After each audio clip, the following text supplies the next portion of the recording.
The day my husband, David, handed me the divorce agreement was one I'll never forget. My sister, Jane, had just returned to the country, and I could feel my heart being torn apart as David said our marriage was over. The words stung even more than I could have imagined. Yet, I signed through the pain, thinking it was the end of my story with him. But life had other plans. I was carrying his child. Despite everything, I moved on and married someone David despised, his arch enemy, Simon. For years later, David came face to face with my child, a miniature version of himself, calling Simon Dad. His eyes turned red with a mix of anger, disbelief, and regret. He looked at me, struggling to hide his emotions. But I felt a strange satisfaction watching him realize the consequences of his choices. One morning, a positive pregnancy test turned my world upside down again. I was elated, already picturing our new family life. But before I could even share the news, David stormed in and threw a piece of paper in my face. "And I'll give you an extra $1 million." I looked at him, barely recognizing the man I had loved for so long. "David, what if I told you I was pregnant?" His response left me breathless. "I had a vasectomy, Cherry. The kid can't be mine." My mouth opened, but no sound came out. David had been my only man. How could he not believe me? No explanation seemed enough as he left me staring blankly at the divorce agreement, my heart pounding with a mix of sorrow and betrayal. Our marriage had been a tangled mess from the start. It was supposed to be Jane who married David, but she'd left for another man just before the wedding, chasing a wild notion of true love. To avoid a scandal, my family had pushed me into her place, and David's family reluctantly accepted, more for the sake of appearances than anything else. The only one who truly wanted the marriage was me, having silently admired David for 7 years. On our wedding night, instead of a warm embrace, he handed me a contract, a 3-year marriage agreement. At the end of those 3 years, no matter what, he'd be free. I'd been naive, thinking if I showed him love and care, he might one day feel the same for me. I devoted myself to him, learning recipes for his stomach issues, staying up late to ease his headaches. I was always there for him, but looking back, I was just a glorified nanny in his life, a placeholder he didn't care for.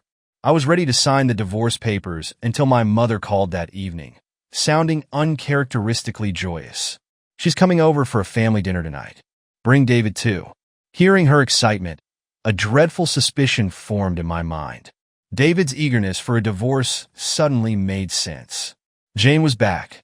It was like I was in a story where Jane was the heroine, the main character, and I was nothing but a side character, the placeholder. That night, I decided I'd refuse to sign. If Jane was back to take her place in David's life, she wasn't getting it without a fight. I would play the role of the villainess if I had to. Why should I step aside and watch them have their happy ending? When we arrived at my parents' house, David and Jane walked in together. Jane had aged since I last saw her, her lively spirit dimmed, but she was still the center of everyone's attention. She stayed dry under David's umbrella, while he was drenched. Meanwhile, I was left to trail behind, struggling to mask my hurt. Gathering myself, I walked up to him, clinging to his arm. "David, your clothes are soaked." "You can't get sick," I said, feigning concern. David tried to pull away, but I held on tighter, ignoring Jane's narrowed gaze. Upstairs, once we were alone, he shoved me away, his patience fraying. "Stop clinging to me," he muttered in irritation. I bit back my pain. "You're my husband. Why can't I?" "Did you sign the divorce papers?" he asked, his voice cold. "No," he replied calmly. "I'm pregnant." He shot me an incredulous look. "I had a vasectomy," he snapped. "Well, are you sure you didn't get scammed by the doctor?" I retorted. "You're the only man I've been with these 3 years." David stared at me, anger flashing in his eyes. He had never seen this side of me, sharp, bitter, unwilling to back down. But that gentleness I once reserved for him was gone. Returning downstairs, I resumed my act, asking him to fetch water, serve food, knowing each request grated on his nerves. Jane's discomfort was almost palpable. She excused herself halfway through dinner, heading upstairs, and David followed shortly after. Once again, my mother scolded me for upsetting Jane. It was clear this family revolved around Jane, always had. I forced a smile, feeling like an invisible force in my own life. No one noticed. No one cared. I was the shadow to Jane's light. Taking a deep breath, I said, "Mom, I'm pregnant." The room fell silent. Jane, overhearing, dropped her glass. The sound shattered the silence, drawing David out of the bathroom. He grabbed my hand, pulling me away from the stunned gazes. Once back home, he glared at me, his face a mix of disbelief and frustration. "Why did you have to say that? Isn't it worth mentioning?" I said, mocking his annoyance. Watching his anger rise gave me a strange sense of satisfaction, the power shifting for the first time. The following day, I ignored my usual routine of waking early to make his breakfast. David's assistant called, worried because David hadn't eaten. I shrugged it off. He could fend for himself for once. By evening, I received a message from Jane, a photo of David with her at a hot pot restaurant, retracted quickly with a flimsy excuse. "Sorry, wrong send." I wasn't sad or angry, just amused. Later that night, David was hospitalized with stomach pains. It turned out he'd eaten spicy hot pot, a dish his weak stomach couldn't handle, but something Jane loved. When I arrived at the hospital, David looked away, embarrassed and angry. I casually mentioned I'd only brought leftovers for him, feeling oddly pleased with his discomfort. In the hallway, I bumped into Simon, David's archenemy. He'd always been charming, albeit insufferably smug. "I heard you've been stirring up trouble, Cherry," he teased. Rolling my eyes, I retorted, "Stop calling me that, it's disgusting." But a small part of me couldn't deny enjoying his attention, if only for how much it annoyed David. A few days later, I went to the doctor with plans to terminate my pregnancy, but fate had other ideas. "Due to your health, an abortion could be dangerous," the doctor warned. That night, I dreamed of a story where Jane was the heroine, David the male lead, and I was a background character, doomed to watch them live happily. But I woke up determined to change the ending. I'd raised this child on my own terms. Just as I left the clinic, I saw Simon again, grinning as he noticed the obstetric sign. "Why didn't you tell me?" he asked, feigning concern. I didn't answer, but somehow his antics, his confidence, his disregard for David's authority made me laugh. That brief happiness turned into misfortune when I missed a step and stumbled, instinctively clutching my belly. The last thing I remembered was Simon rushing toward me, calling for help, his voice unusually frantic. When I woke up in the hospital, I saw David standing by the door, but it was Simon who sat beside me, his face etched with genuine worry, attempting to cover his concern with annoyance. David, visibly tense, stepped between us. "This is my wife," he growled. "So Cherry has a husband?" Simon replied, smirking.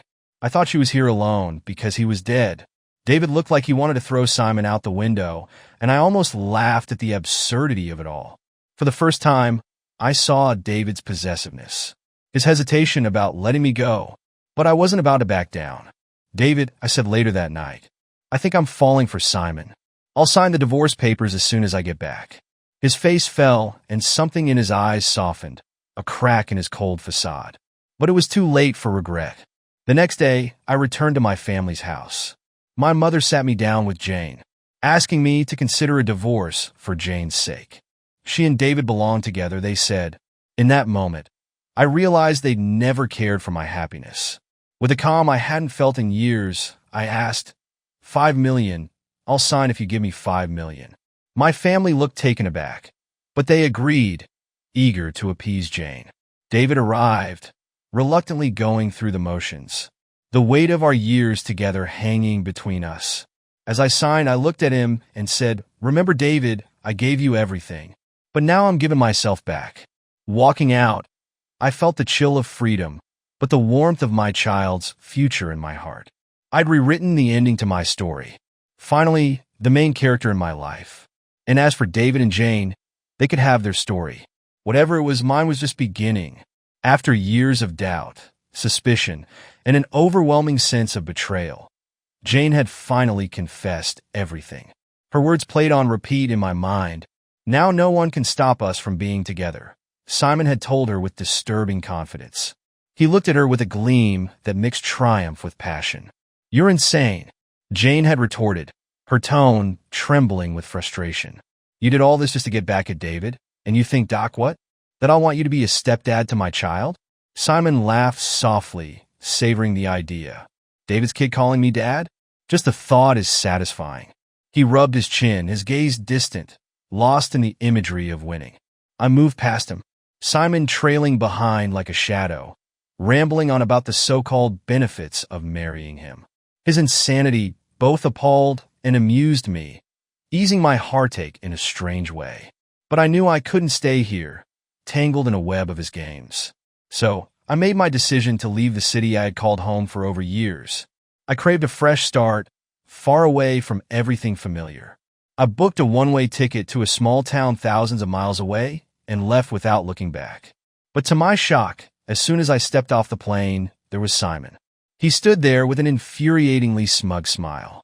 "What a coincidence, Cherry," he said, reading the surprise on my face. "You didn't follow me, did you?" He grinned, voicing the exact words I wanted to say to him. Soon after, I arrived at the small house I had bought online, eager for the peace I had envisioned. But as I approached, the door across the street opened, revealing an overly familiar face Simon. "Sherry, you're living right across from me?" He looked genuinely delighted. "Just admit it, you're into me." I bit my lip, annoyed, and walked into my new home, slamming the door harder than intended. It was move-in ready. The previous owners had left it clean with only a few touches left for me to make it feel like mine. Just as I started to settle in, my phone rang. I glanced at the caller ID, David. The name alone triggered old memories, stirring emotions I thought I'd left behind. I answered, hesitated, then hung up before he could speak. Locked. Within minutes, another call from an unfamiliar number came through. This time, a familiar voice spoke. "Cherry, it's David's friend. David is drunk. Can you pick him up?" A ridiculous request, considering we were divorced. "Call his secretary," I replied, quickly ending the call. I blocked that number too, but David's people continued to hound me in the days that followed. They claimed David was in the hospital, that he had cried himself to sleep missing me, and even that he had a cold. The absurdity of it all confirmed one thing: he and Jane were determined not to let me move on. I changed my number and created a new account, finally achieving the peace I had longed for. In the days that followed, I threw myself into my new life. I opened a quaint flower shop on the ground floor of my building, surrounding myself with vibrant blooms. Life began to feel serene, with each day bringing small joys. That was until Simon walked in, dressed in a sleek suit, his gold-rimmed glasses accentuating his sophisticated look. He bought a bunch of roses, then handed them back to me, arranging them in the vase on my counter.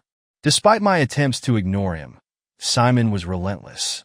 He was persistent in his mission to replace David in every way. One afternoon, as I went out to receive a delivery, I was suddenly blinded by headlights and felt the rush of an oncoming car. My mind went blank, frozen with fear. But just as quickly, I felt a rough yank as someone pulled me out of the way.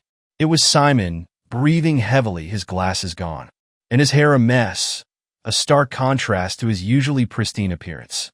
"Simon, are you okay?" I asked, genuinely concerned as he lay on the ground, grimacing in pain. "I'm fine, Cherry." He tried to laugh it off.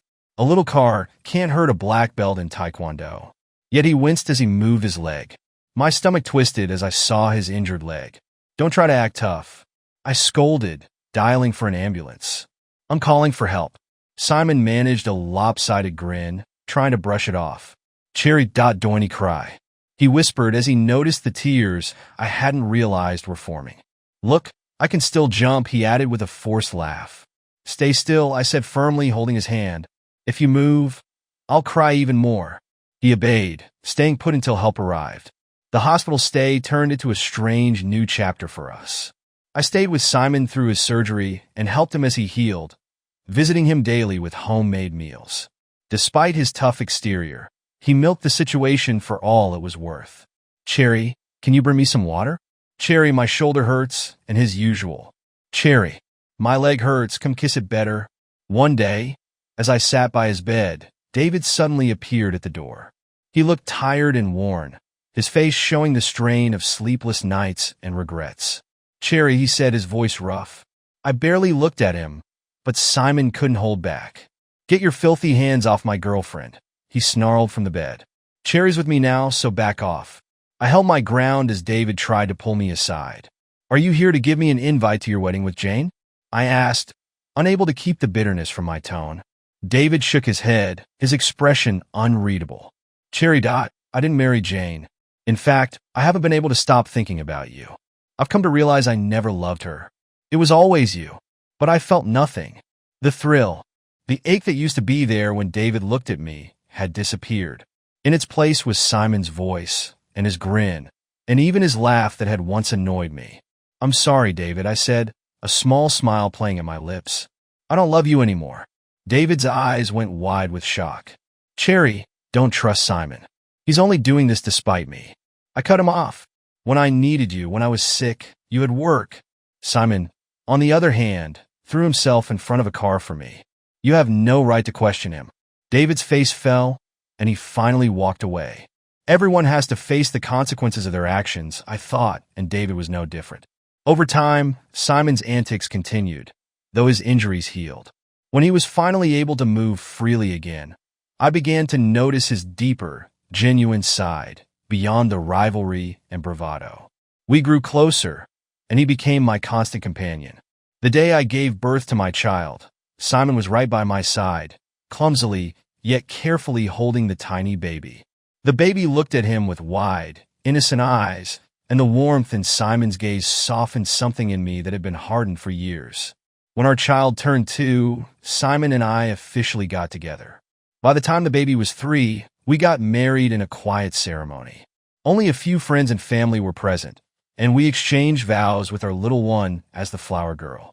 As we walked out of the chapel, I noticed a shadow in the crowd, a familiar face watching from afar. David was there, holding the hand of a small child, one who bore a striking resemblance to him. But I didn't linger on the past. I turned my gaze back to Simon, smiling at the man who had stood by me. Years later, Simon revealed the truth of his strange memories, the reason he had felt such an immediate connection with me. He confessed to a past life where we had been inseparable, a time when he had been my faithful friend, always by my side. "I'm lucky," he said, pulling me close, his voice warm with contentment. "In this life, I got to find you again, and this time, I won't let you go." We built our life together, one where happiness was a choice we made each day. And as the years passed, I realized that in choosing Simon, I had found a love that was not just born from passion, but from loyalty, patience, and unwavering devotion.